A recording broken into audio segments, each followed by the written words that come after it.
All right, so starting a new week, starting a new section of the course, where are we? So we've talked about what I maybe in this slide are calling informatics. So the management, manipulation, integration of data, and we had some emphasis on scale, and we had some emphasis on specific tools. Okay, so now we're moving into what I'll call analytics. And so we're going to talk about statistical estimation and prediction. And one of the points I want to make is that this builds on the informatics, in that the things you're going to learn you can implement using the tools before. And we already saw a piece of this where we did sort of matrix multiplication and various tools and so on. Okay. The other point, if you remember, we made early on was that 80% of what people think of as analytics really boils down to the ability to do sums and averages. And so we'll see a little bit of that in here, where maybe understanding the problem and understanding the solution is hard or easy depending on maybe your background. But as far as implementing it, it's not too bad. Okay. And then we'll move on to the visualization in a couple of weeks. All right, so to get started on this, I want to call your attention to this article in 2010 from the New Yorker, with the caveat that this is far from a research article. And in fact, a lot of what the article has to say, I'm not sure I'd recommend taking to heart. But the point, the topic that they bring up is that the title of this here is "The Truth Wears Off," and what they're exploring is this notion that statistical results in the sciences seem to have gotten weaker over time. And so John Davis is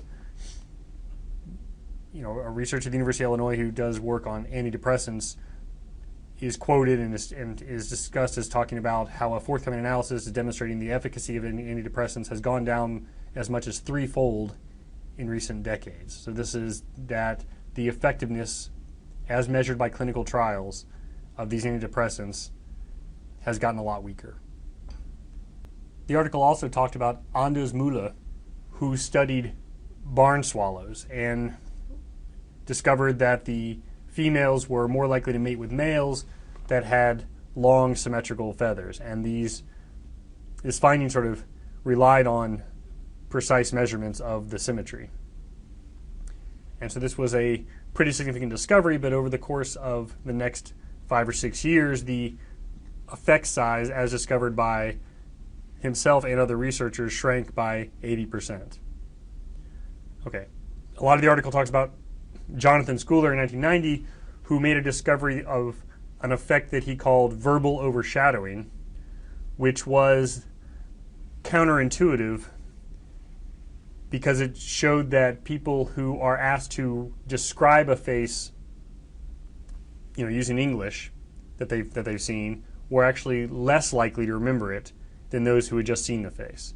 And so talking about the face somehow overshadowed the effect of just seeing it alone.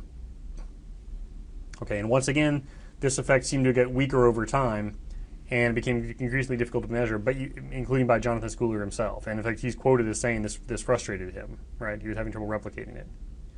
Okay, and then they also bring up someone who's a little less respected, a fair amount less respected in the scientific community as an historical example, and is the person who actually coined the term the decline effect, which is brought up over and over again in the article. So in the 1930s, Joseph Rhine tested individuals with these card guessing experiments in an attempt to measure the effect of extrasensory perception, or ESP, and he's the one who actually coined that term.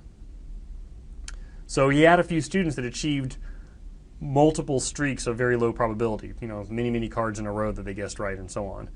But there was a decline effect, and then the same candidates, the same participants, couldn't match their earlier performance. Okay, and so the article touches on what is essentially the correct explanation of this effect, and it also sort of brings up the possibility of a bunch of mystical, incorrect explanations of this, at least in my opinion.